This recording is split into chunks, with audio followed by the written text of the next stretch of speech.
Li pubblikar ta' sillabi ġodda għall-iskejjel kompla tefa' f'aktar inċertezza lill-għalliema hekk kif id-dokumenti uffiċjali qed jindikaw 3 possibiltajiet għal ftuħ tal-iskejjel f'pajjiżna.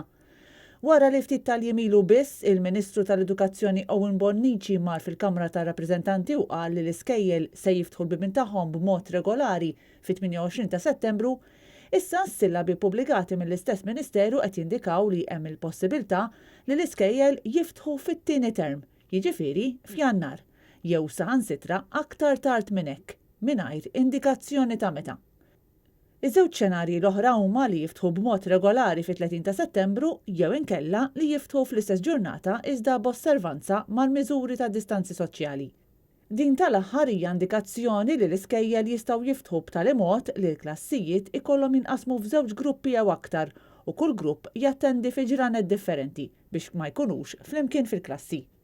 Dak li tħabbar mill-Ministeru tal-Edukazzjoni tefa' lill-għalliema f'limbu hekk kif dawn issa huma mistennija jippreparaw xogħol għal 3 xenarji kompletament differenti.